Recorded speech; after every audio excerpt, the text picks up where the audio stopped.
What's good, YouTube? It's your boy Jay coming at y'all with this reaction video. In this video, we got 10 wrestlers who Triple H saw zero value in, bro. Y'all know me.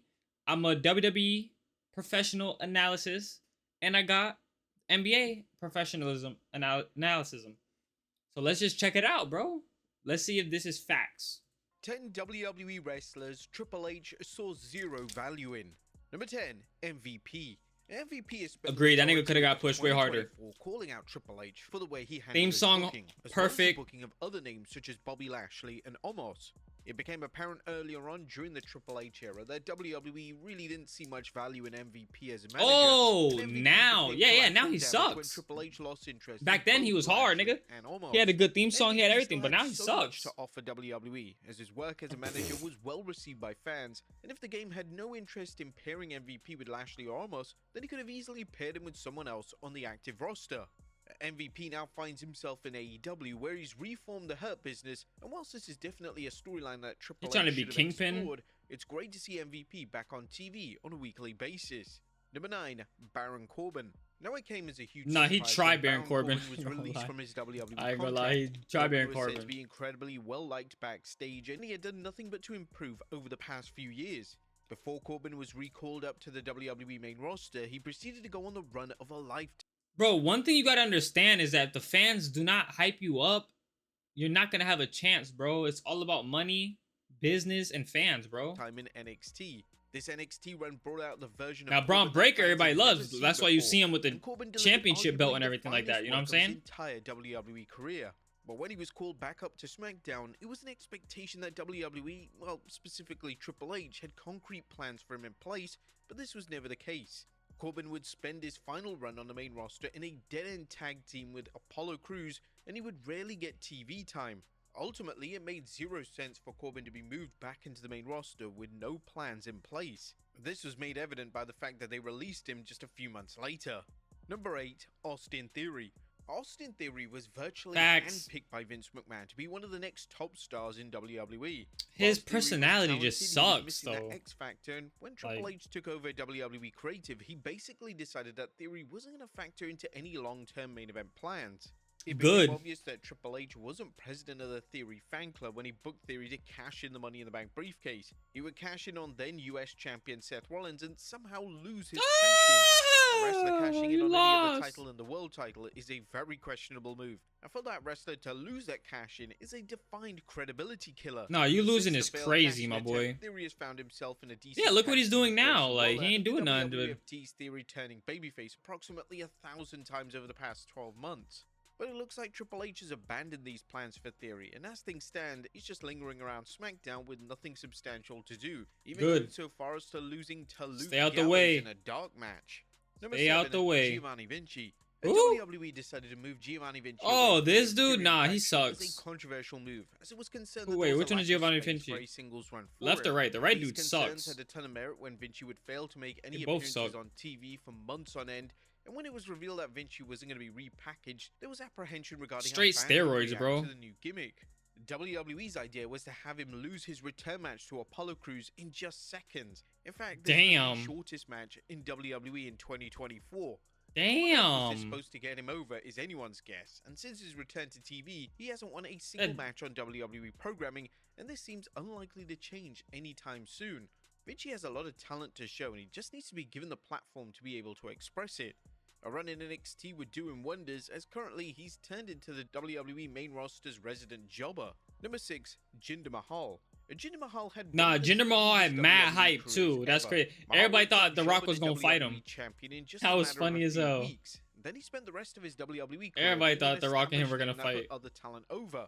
After yet another run in NXT, I think it was like in WrestleMania or something like that. In early 2024, and after some social media discourse, WWE decided to have Mahal wrestle Seth Rollins on Raw for the world title. This push would be for one night only, as the moment it was over, Mahal was back to wrestling on WWE main event. Mahal would then be released from WWE in April of 2024, which did lead to some anger from fans, as Mahal was a former WWE champion that they could have easily kept around to make other wrestlers look good. Number 5, Omos. Now, Omos has become a fan favorite in 2024. And it's not exactly down to how He's WWE big. have Next booked Great him on Khali. TV, as he's virtually been absent from WWE programming for Next over a good year. big man. Almost has endured himself to fans thanks to his interviews as well as his YouTube channel, as it's become Bro, apparent that look Almost how is one of the nicest, short most she is to genuine him, bro. talents in the locker room, and fans have urged Triple H to book this version of Almost You on could TV. throw her across the But parking Triple lot. H just didn't seem to have any desire to book Almost in any capacity. No, you could have Makes put him little like sense. huge. Almost had standout matches against Oh, Brock never mind. Lesnar and Seth Brock Rollins, Lesnar but smashed these him. Never weren't good mind. enough for Almost to receive a long-term place on the show. Even The Undertaker himself has spoken out in favor of Almost, Ooh, and the my Dead thing Man also, even bro. I agreed hate to this have headset Almost so on his bad. podcast to give the Nigerian giant a platform to speak his mind. As expected, Almost came incredibly well during the podcast appearance, and Almost his stock continued to rise in the eyes of fans. Hopefully, as WWE pushes into 2025, Look at him some key next to changes are made when Braun it comes to Almost, Strowman, bro. and Almost soon finds himself back on WWE programming. Number 4, Dijak. Ooh. When Dijak was called up to Raw in 2020, Yeah, nobody knows this dude. there was a notable buzz, as Dijak had an Ain't no buzz outstanding with this run in guy, bro. NXT, and it was an expectation that Triple H would give him a He's trying to be featured role Undertaker. on the Red brand. Unfortunately, that never occurred, as outside some matches on WWE Speed and Main Event, Dijak never made his return to the main roster, and instead they decided against renewing his contract. He was subsequently released without giving a chance to succeed on the main roster. He looked familiar though, This but I was don't know. an interesting call from WWE, as it would have been at least appreciated if Dijak was given a chance, and it was an unusual move to call a wrestler up to Raw and then just release them. That's It's funny, possible bro. that the contractual Oh my situation was God. above Triple H's head, yet this hasn't been confirmed, and the only names that can reveal the details regarding Dijak's release are key names in WWE management or Dijak himself. Number 3, Elias. Now, Elias deserves a lot of credit for getting Bro, over I'm to gonna the keep it a level he buck. did in I didn't really WWE. like Elias, When he first bro. arrived on the main roster, his drifter gimmick managed to instantly connect with the fans, and when he was pinning John Cena on Raw, it was seen as justified, as Elias was receiving main event level reactions. Now, the problem with Elias was that his character could only go so far. Right, Even though it Elias managed sucked. to excel yet again with the Ezekiel gimmick, once the gimmick was over, it felt like a step back to see Elias back as the drifter. Elias was definitely a casualty of Triple H taking over WWE Creative, as Elias never truly factored into the game's creative vision, and the Drifter was eventually released from WWE as part of the budget cuts following the TKO buyout. Number 2, Dolph Ziggler. Whilst it was Really? upsetting to hear the news that Dolph Ziggler was released in 2023, it wasn't exactly shocking. Ziggler had been going through the motions for years in WWE, and a change in management didn't exactly turn his fortunes around. Wow, that's Ziggler sad. was still one of the top He was workers in WWE at the time of his release. He was the Triple bomb back H then, just though. I wasn't ain't gonna interested cap, in bro. giving him a substantial Zigzag program. in And Ziggler became WWE, a name my that was character, quickly stop playing with it, forgotten bro. about by the new What y'all know regime. about that? Ziggler didn't leave on bad terms, so the door is always open for him to return one day. Some fans have been pushing for the idea for Ziggler to return as a trainer or producer when he He needs to go out retires, there and start which would be a surfing, bro. smart He move looks like for a both surfer. sides to make, as Ziggler is a true veteran of the squared circle and was said to be incredibly easy to work with.